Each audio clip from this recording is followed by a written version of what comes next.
ضيفي اليوم علاقته بتونس خاصة جداً وترجع ل20 سنة التالي، وقت اللي اختار هو وزوجته أنهم يعديوا شهر العسل في بلادنا اللي اليوم يرجع لها كسفير.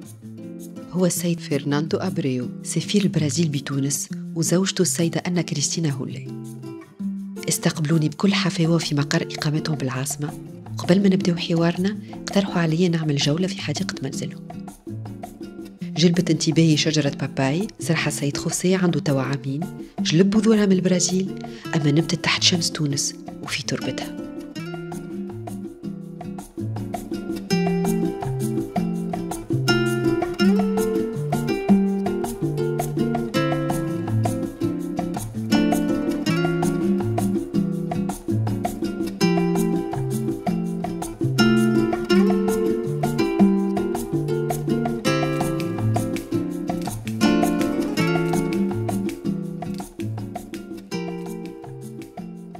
حكيولي على ذكريات أول رحلة لهم لتونس، وحكينا برشا زيد على عادات التوانسة وعادات البرازيليين اللي زوز معروفين بحسن الضيافة متاعهم. أما القعدة ما تحلاش بلاش فنجان قهوة برازيلية بطبيعة. هما في العادة يشربوها بيان صيغي، أما أنا كتونسية بطبيعة فلتت مني عبارة بيان اللونجي.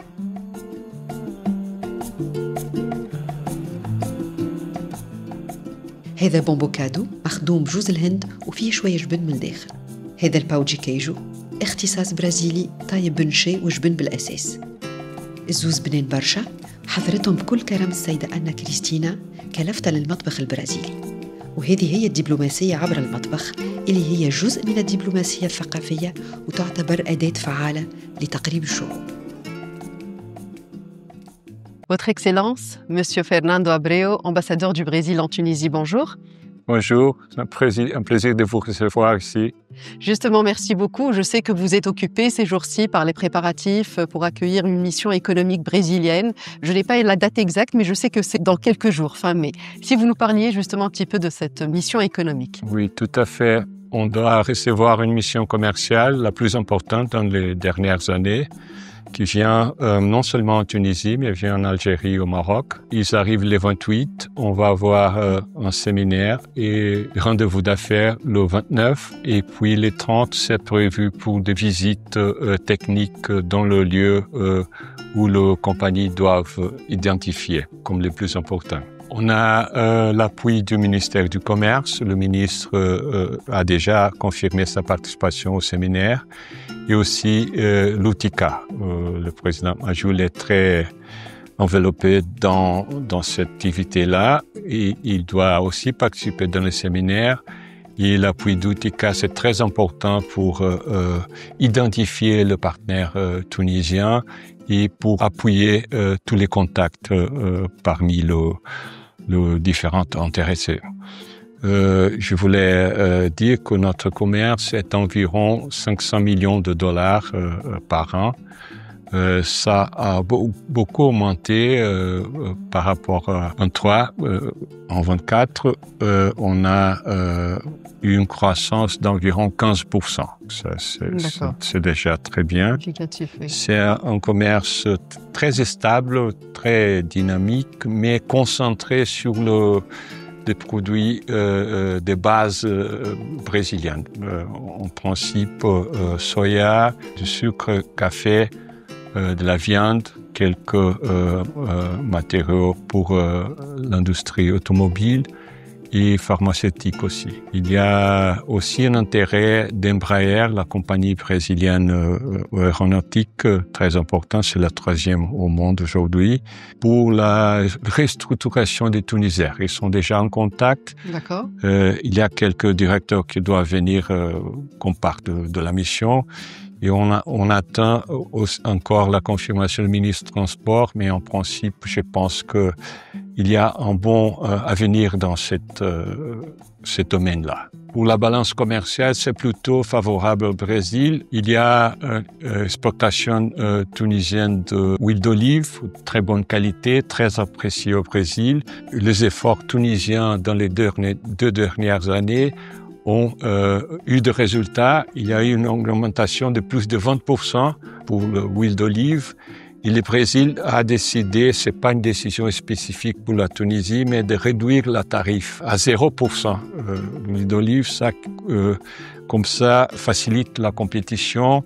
On entend que la Tunisie a une bonne qualité pour offrir aux Brésiliens et dans des niches très spécifiques et appréciées comme l'huile d'olive organique. Il y a des dates aussi qui sont exportées et on comprend que si il y avait la possibilité de garantir l'offre de phosphate, on pourrait rapidement et facilement équilibrer la balance commerciale et peut-être multiplier par 2. Mais on comprend qu'il y a encore des ajustements nécessaires dans ce domaine-là. On a déjà, dans le passé, beaucoup acheté de phosphate tunisien, d'ailleurs très bonne qualité, très bon prix, mais dernièrement, on n'a pas beaucoup acheté de ces produits-là. Et pour cette mission commerciale, donc la priorité, elle est accordée au secteur de l'agroalimentaire? Oui, tout à fait. Agroalimentaire, pharmaceutique, aéronautique, comme j'ai déjà mentionné, quelques possibilités dans les domaines automobiles. Et aussi, il y a une possibilité de coopération avec une compagnie brésilienne qui s'appelle AKR, avec une compagnie tunisienne dans le domaine aéronautique aussi. Très bien. Alors justement, donc comment la diplomatie brésilienne, sur le plan économique essentiellement, perçoit-elle le rôle de la Tunisie comme passerelle entre l'Afrique, on a le Moyen-Orient et on a l'Europe, donc c'est un triangle. Comment est-ce que vous percevez ça? On voit comment un lieu stratégique très important pour nous, mais il faut faire des efforts pour équilibrer la concurrence. Pour nous, c'est encore difficile de faire face à la compétition avec l'Union européenne, la Turquie et d'autres partenaires tunisiens qui ont déjà un accord de libre-échange, de libre-commerce.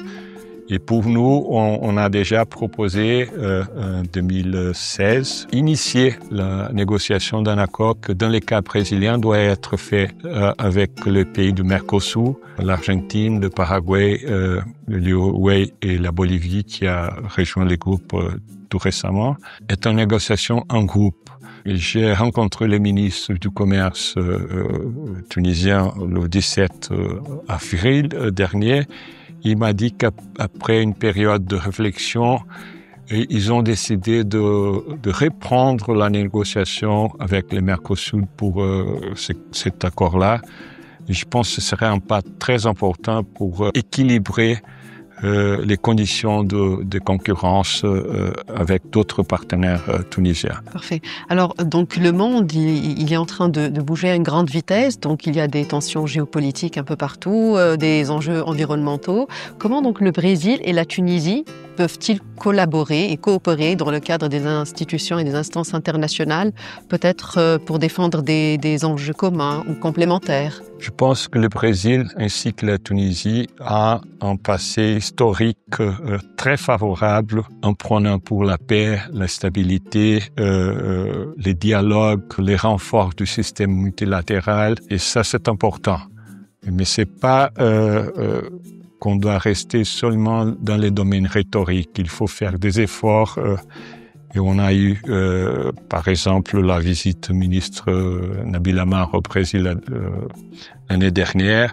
C'était un moment pour qu'on a repris les dialogues de haut niveau. Et un des soucis à ces moments-là, c'était justement, on doit renforcer les systèmes multilatéraux. Il faut insister sur le dialogue et pas sur les mesures unilatérales pris par quelques puissances qui sont concentrées sur ses propres intérêts en oubliant qu'il faut renforcer les systèmes multilatéraux. Parfait. Alors les relations donc politiques sont là, les relations économiques, bientôt la mission commerciale, mais pour rapprocher deux États, ou plutôt deux peuples, je pense qu'il n'y a pas mieux que la culture, le tourisme, pour les rapprocher. Alors, vous avez une idée, on a combien de touristes brésiliens qui viennent en Tunisie, vu qu'il n'y a pas de vol direct? Bon, pour le tourisme, bien que les chiffres ne sont pas énormes comparés aux pays européens, il y a eu une croissance de 30% dans les dernières années. C'est déjà très bien. Oui, c'est très bien. C'est plutôt de Brésiliens qui viennent en croisière. C'est pas le genre de tourisme le plus apprécié, mais quand même c'est important comme un premier contact avec les pays. Et il y a aussi un tourisme de haute gamme, ça c'est très important. On a reçu l'année dernière un groupe de 35 tours opérateurs brésiliens qui sont venus pour identifier les différents lieux. Et ça a augmenté l'intérêt pour des sites spécifiques. Je voulais mentionner Tozeur, par exemple. C'était pas très connu au Brésil, mais maintenant, avec cette mission-là, il y a une demande plus importante pour ces domaines-là. Très bien. À ces propos, je voudrais dire qu'on a une liaison plus ancienne avec la Tunisie, parce qu'il y a presque 20 ans, on a fait notre lune de miel ici. Ah, d'accord. Et alors, on a profité pendant 15 jours pour connaître tous les pays. Et c'était une expérience Il y a une belle histoire à merveilleuse, raconter. oui, tout à fait. Et quand j'ai eu la possibilité de venir comme ambassadeur en Tunisie, la première réaction, c'était de revenir sur l'excellente expérience qu'on a eue en Tunisie. Et bien sûr, ça confirmait tout l'espoir, tout l'attente qu'on avait de connaître encore mieux le pays, les gens très aimables, très sympathiques, très ouverts. Et comme le ministre des Affaires étrangères a dit à l'occasion de la présentation de lettres de créance, les Tunisiens sont les Brésiliens d'Afrique. Et je confirme. Le caractère chaleureux, hospitalier, très ouvert. Donc la Tunisie peut être officiellement une destination pour une lune de miel. Tout à fait. Lune de miel, en plus, et bien plus. Il y a un héritage culturel immense, très connu, toujours. Oui, justement, si vous pouvez partager un petit peu, vous avez connu la Tunisie il y a 20 ans, mais entre-temps, ça a beaucoup évolué. Donc, si vous pouvez partager un petit peu vos coups de cœur, les endroits que vous avez aimés et les plats aussi. Oui. On a beaucoup apprécié Tozeur, comme on a dit. À l'époque, on n'a pas fait une visite dans le désert, on n'a pas passé une nuit, mais c'est qu'on a profité pour faire l'année dernière. On a d'une certaine manière refait les trajets de la lune de miel. Aussi Djerba, Hammamet, Douga. À l'époque, on n'a pas connu Tabarka, c'était l'unique partie du pays qu'on n'a pas connu. Maintenant, on a une vision très complète, très, je dirais, profonde. Il y a des paysages qui vous sont familiers par rapport au Brésil et d'autres où vous sentez un vrai dépaysement par rapport au Brésil? Bon, le dépaysement, c'est plutôt le désert. Le désert, voilà. Mais Tabarka, par exemple, c'est plutôt un paysage brésilien, on pourrait dire, soit dans la partie de montagne de Rio de Janeiro, dans mon état Rio Grande do Sul, on voit le même paysage en principe. Mais on n'a pas l'héritage historique que vous avez de Carthage et la présence romaine ici. Alors ça, c'est une attraction importante et très bien conservée. Et je pourrais aussi mentionner le musée Bardo, c'est extraordinaire, c'est d'une richesse. Constitue notre fierté. Oui. On a déjà visité 4 ou 5 fois déjà et on va continuer à les faire. Magnifique, très bien. Alors, quand vous recevez, par exemple, vos compatriotes, en fait, ici, dans le cadre d'une mission peut-être de travail ou de la famille, une visite familiale, vous leur faites découvrir des plats tunisiens. Alors, par où commencer? Oui, bon, pour commencer avec les briques. J'ai toujours cette réponse, en fait. Ça fait l'unanimité. Mais c'est l'entrée la plus appréciée, la plus unique, originale, je dirais, pour la culinaire tunisienne. Il y a plusieurs variétés. Laquelle vous préférez? Du thon avec l'œuf. D'accord. Mais il faut trouver les bons points pour l'œuf. C'est pas très facile. C'est vrai. C'est une seconde de plus ou de moins qui fait toute la différence. Tout à fait.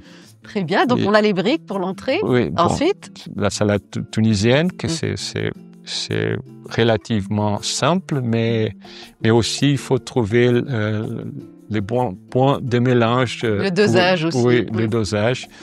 Et les couscous, moi, je préfère les couscous poisson.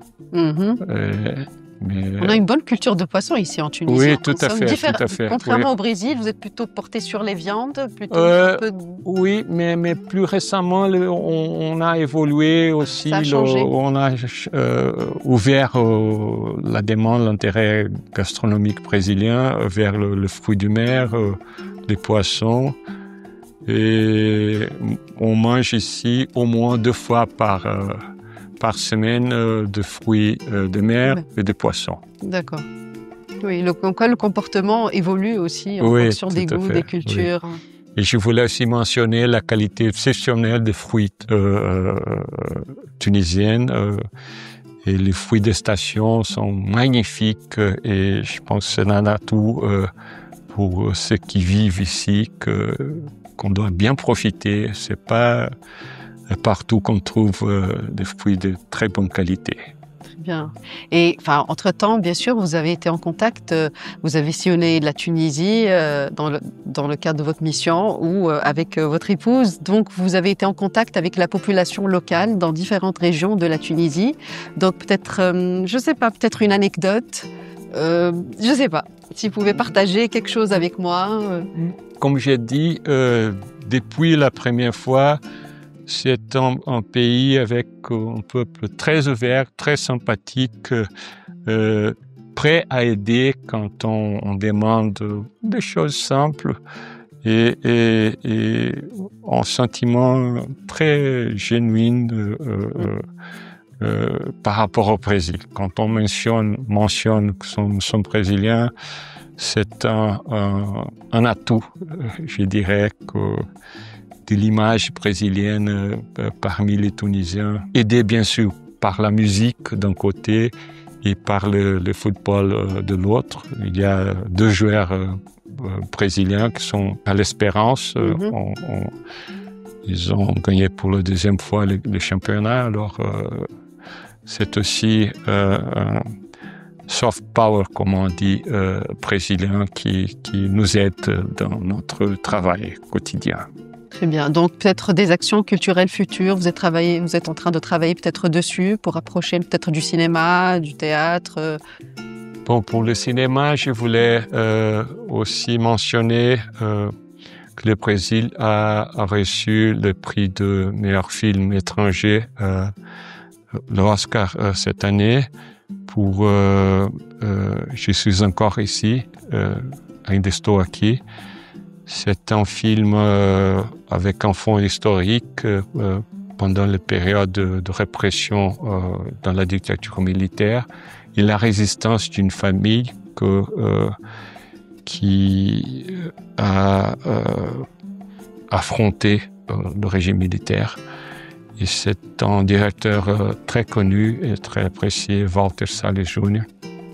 Et aussi, pour Cannes, il y a un film brésilien qui apparemment est très apprécié, qui s'appelle L'Agent secret. Alors là, pour moi, vous êtes un double ambassadeur, puisque vous faites la promotion de la Tunisie auprès de vos compatriotes, mais aussi vous faites la promotion du Brésil ici en Tunisie. Les atouts du Brésil, que peut-on aller voir au Brésil? Mais avant ça, est-ce qu'on a besoin d'un visa? Non, il y a déjà plus de 10 années que les Tunisiens n'ont pas besoin de visa pour aller au Brésil. Et bien sûr, les Brésiliens n'ont pas besoin de visa pour la réciprocité diplomatique qu'on applique.